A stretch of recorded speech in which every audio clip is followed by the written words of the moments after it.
How to make a private page in GoDaddy website builder. Hello guys and welcome to this new tutorial. In today's video, I'm going to show you how you can make a page private into your GoDaddy website. It is going to be very simple and very easy. We are going to head over to godaddy.com, sign in for an account and select the website that you want to make the page of it private. So we are going to have the products or the website showing up.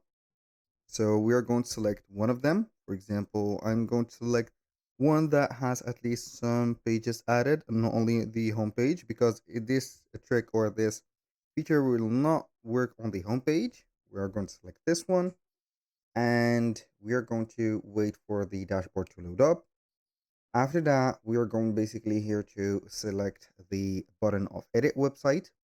We're going to open the website. And then we're going to head over here or see the content of the website. Now, what we're going to do is to make sure that at least on the site navigation on the right side of the screen, we have some pages. So it doesn't work on the home page as I have mentioned before.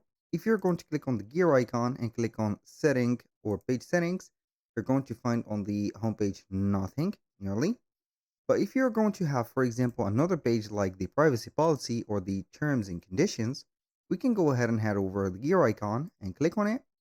After that, select page settings, and you're going to find three choices: show in navigation, show in footer, and private page.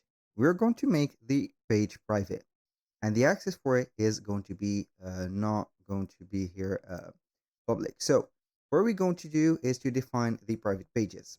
Private pages are not accessible to all site visitors. At this time, your settings allow to access to private pages by invitation only. You can grant access to specific contacts once you have published. Now, what we're going to do is to see the action in here. We're going to publish our website and see the private page.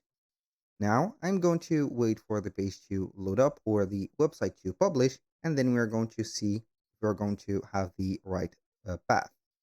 Click on View Site. Wait for the content to load up. Normally, the paging condition for the, let's say here, terms and condition is going to be the private one. So here it is. Click on it. And as you can see, it is going to demand the account sign in. So you're going to have the sign in or sign up or create an account and be a member. And any private page you have been granted to, the access is going to be here.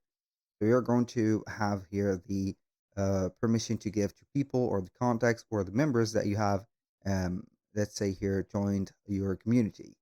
That was pretty much it for today's video. Thank you guys for watching. I hope that you have enjoyed the content, and I hope to see you soon on the next one.